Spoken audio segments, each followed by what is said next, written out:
So good morning students. आज हम लोग सिविक्स का चैप्टर 2 पढ़ेंगे, फेडरलिज्म। फेडरलिज्म के बारे में हम लोगों ने चैप्टर 1 में भी पढ़ा है।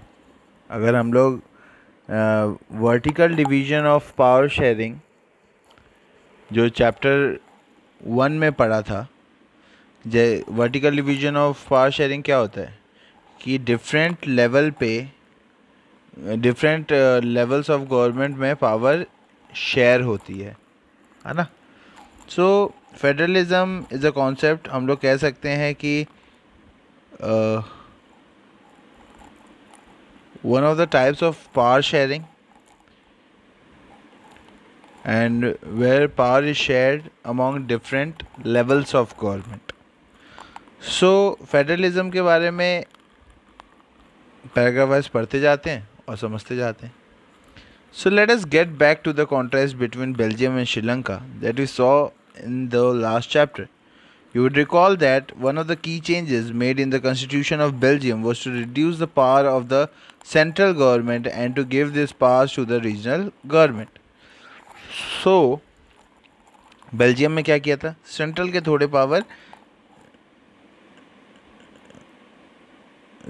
थोड़े पावर रीजनल गवर्नमेंट को दे दिए गए थे। Regional governments existed in Belgium even earlier. They had their roles and powers, but all these powers were given to this government and could be withdrawn by the central government. So पहले क्या था कि regional government थी Belgium में, but central government अगर चाहे तो उससे पावर ले सकता था। In short, regional government central government के अंडर थी। But the change that took place in 1993 was that the regional governments were given constitutional power that were no longer dependent on the central government. 1993 में यहाँ पे constitution में एक change आया। अब regional government central government का subordinate नहीं है, उनको कुछ अलग पावर दी गई थी। ये मैं बेल्जियम की बात कर रहा हूँ। Thus Belgium shifted from a unitary to a federal form of government. ऐसे ही बेल्जियम यूनिटरी से फेडरल फॉर्म ऑफ गवर्नमेंट में शिफ्ट हुआ। यूनिटरी कैसे, क्यों? क्योंकि पहले पावर 1993 के पहले पावर सिर्फ सेंट्रल को थी। अगर सेंट्रल चाहे तो स्टेट की पावर को वापस ले सकता था, है ना। पर 1993 के बाद आप देख रहे हो सेंट्रल के पास अलग पावर है और रीजनल या फिर स्टेट के पास अलग पावर है। सो ऐसे ही बेल्जियम यूनिटरी से फेडरल फॉर्म ऑफ गवर्नमेंट बन गया। Sri Lanka continues to be for all practical purpose a unitary system where the national government has all the powers. Tamil leader want Sri Lanka to become a federal system. तो श्रीलंका में ऐसा था कि जो unitary system अभी भी फॉलो होता था, नेशनल गवर्नमेंट को सारे पावर थे। तमिल वाले जो लीडर्स थे वो क्या चाह रहे थे, श्रीलंका भी एक फेडरल टाइप का सिस्टम बन जाए। फेडरलिज्म का डेफिनेशन देख लीजिए। Federalism is a system of government in which the power is divided between a central authority and various constituent units of the country. Usually a federation has 2 levels of government. Federation का usually 2 level of government होता है। One is the government for the entire country that is usually responsible for a few subjects of common national interest. The others are government at the level of provinces or states that look after much of the day-to-day administrating of their state. Both these levels of government enjoy their power independent of the other. So, federalism एक ऐसा system of government है जहाँ पे power central authority और constituent unit के बीच में divide होती है। नॉर्मली फेडरेशन में 2 ही लेवल होता है। एक पहला लेवल जो पूरे कंट्री रिलेटेड मैटर को गवर्न करता है, दूसरा जो स्टेट रिलेटेड और रीजनल रिलेटेड मैटर को गवर्न करता है या एडमिनिस्टर करता है। दोनों अपने पावर एंजॉय करते हैं, सेंट्रल और रीजनल दोनों अपने पावर एंजॉय करते हैं। यहाँ पे नेक्स्ट पेज पे जाते हैं। In this sense federations are contrasted with unitary government. अब यहाँ पे फेडरेशन और यूनिटरी गवर्नमेंट का डिफरेंस बता रहा है. अंडर द यूनिटरी, ये आता है, ये डिस्गाइज्ड क्वेश्चन में से एक है, ये 3 मार्क का आता है. Under the unitary system either there is only one level of government और the sub units are subordinate to the central government. या तो यूनिटरी में सिर्फ एक ही गवर्नमेंट होगी, सिर्फ सेंट्रल, है ना, या तो जो स्टेट है वो सबऑर्डिनेट होगा. सबऑर्डिनेट का मतलब स्टेट से कभी अगर सेंट्रल को पावर लेनी हो तो वो ले सकता है. But in the federal system, the central government cannot order the state government to do something. State government has powers of its own for which it is not answerable to the central government. Both these governments are separately answerable to the people. So, अगर हम लोग देखेंगे federalism में या federal system में, central मतलब state central का subordinate नहीं होता. सेंट्रल अपने अलग रिलेटेड उसके सब्जेक्ट होते हैं एंड स्टेट के अलग सब्जेक्ट होते हैं जिन पे वो लोगों को गवर्न करते हैं. So let us look at some of the key features of federalism. First, there are 2 or more levels of government. सबसे पहले फेडरलिज्म में 2 और 2 से ज़्यादा भी हो सकते हैं लेवल ऑफ गवर्नमेंट. जैसे इंडिया में आप देख लो 3 लेवल ऑफ गवर्नमेंट है, for central, state and Panchayati Raj. So India is also federal country. Different tiers of government govern the same citizens, but each tier has its own jurisdiction in specific matters of legislation, taxation and administration. अभी देखिए जो different level हैं वो एक ही citizens को govern करते हैं. अगर जैसे मैं यहाँ पे हूँ तो मुझे गुजरात की गवर्नमेंट भी गवर्न कर रही है, साथ साथ में सेंट्रल गवर्नमेंट भी गवर्न कर रही है, पर दोनों के अलग अलग लॉ होते हैं, है ना, दोनों के अलग अलग टैक्सेशन होते हैं. जैसे हम लोग देखते हैं कि हम किसी भी रेस्टोरेंट में गए तो वहाँ पे आप देखिएगा जब भी बिल होगा तो सेंट्रल को अलग टैक्स जाएगा, स्टेट को अलग टैक्स जाएगा. आप बिल के नीचे देखिएगा. सो लोग वही हैं बट दोनों गवर्न करते हैं, सेंट्रल और स्टेट. जैसे हम लोग को गुजरात और सेंट्रल दोनों गवर्नमेंट गवर्न करती है. The jurisdiction of the respective level of tiers of government are specified in the constitution, so the existence and authority of each tier of government is constitutionally granted. So दोनों के power जो होते हैं वो दिए हुए हैं कॉन्स्टिट्यूशन में. सो किसकी किस पे अथॉरिटी है वो कॉन्स्टिट्यूशनली गारंटेड है, कोई एक दूसरे में इंटरफेयर नहीं करेगा. The fundamental provisions of the constitution cannot be unilaterally changed by one level of government. Such changes require the consent of both the levels of government.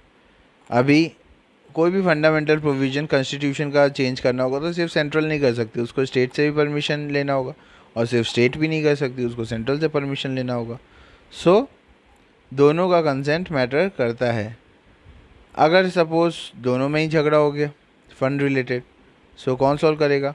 Courts have the power to interpret the constitution and the powers of different levels of government. The highest court acts as an umpire if dispute arises between different level of government is the exercise of their respective power. So court जो है वो as an umpire इन लोग के matter solve करता है, central और state के. Sources of revenue for each level of government are clearly specified to ensure its financial autonomy. किसको कितना रेवेन्यू मिलेगा वो स्पेसिफाइड होता है. द फेडरल सिस्टम दस हैज़ डुअल ऑब्जेक्टिव. तो इसीलिए 7th पॉइंट जो है फेडरल सिस्टम का 2 मतलब ऑब्जेक्टिव होता है. पहला कि कंट्री के यूनिटी को मेंटेन करे, दूसरा रीजनल डाइवर्सिटी को भी एकोमोडेट करे. So therefore 2 aspects are crucial for the institutions and practice of federalism.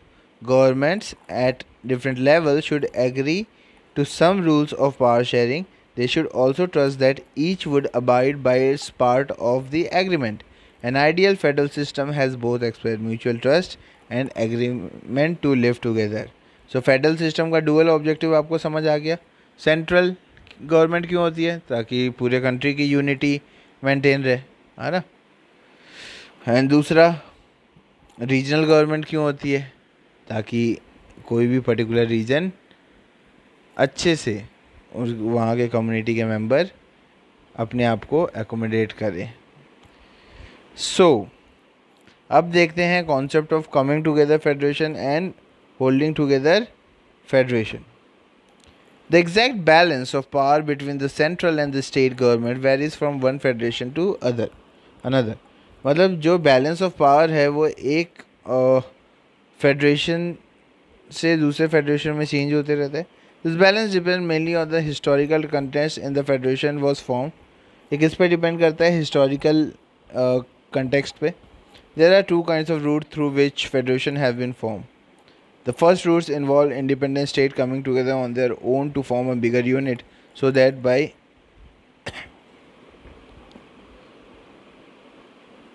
pooling sovereignty and retaining identity, they can increase their security. So, this type of coming together federation include the USA, Switzerland, and Australia. In this first category of federation, all the constituent states usually have equal power and are strong, vice versa the federal government। मैं USA का example ले लेता हूँ। पहले कोई USA था नहीं, अलग अलग स्टेट्स थे। स्टेट्स अगर हम लोग कहें तो टेक्सास, डकोटा, ये सब अलग अलग स्टेट्स यूएसए में थे। फिर बाद में ये सब स्टेट ने क्या किया? अपनी सिक्योरिटी को मेंटेन करने के लिए ये सब एक कंट्री के अंदर आ गए। उसे कहते थे यूनाइटेड स्टेट्स ऑफ अमेरिका। अब पहले तो स्टेट्स था, है ना। तो इसमें स्टेट्स आपस में मिले हैं ताकि इनको सिक्योरिटी फील, मतलब सिक्योर फील हो। इसे कहते हैं कमिंग टुगेदर। दूसरा होता है the second route is where a large country decides to divide its power between the constituted state and the national government. India, Spain and Belgium are examples of this kind of holding together federation. In this second category, the central government tends to be more powerful, vice versa the states. Very often different constituent units of the federation have unequal power. Some units are granted special power. अभी जो second type का holding together federation है, इसमें क्या किया है? पहले India था, इंडिया बना। इंडिया बनने के बाद स्टेट रीऑर्गेनाइजेशन कमीशन बना, जिसमें मतलब स्टेट को वापस से रीऑर्गेनाइज किया गया। अलग अलग फैक्टर थे, जोग्राफिकल फैक्टर थे, एथनिसिटी था, लैंग्वेज था। इसके अकॉर्डिंग स्टेट को डिवाइड किया गया। पहले क्या बना? कंट्री बना, फिर डिवाइड किया गया स्टेट। इसको कहते हैं होल्डिंग टुगेदर। हमारा कंट्री अलग अलग स्टेट को होल्ड किए हुआ है। यूएसए में क्या है? उल्टा, पहले स्टेट था देन कंट्री बना। It's like coming together. अलग अलग स्टेट आपस में मिले, दे केम टुगेदर, है ना। ये अलग अलग फेडरेशन आप समझ गए होंगे। एंड जो नेक्स्ट कॉन्सेप्ट है what's make India federal country, ये हम लोग नेक्स्ट क्लास में पढ़ेंगे। आज का होमवर्क ये है कि आपको की फीचर्स ऑफ फेडरलिज्म लिख लेना है। ये बोर्ड में भी आएगा ही आएगा, और वो भी 5 मार्क का। Thank you.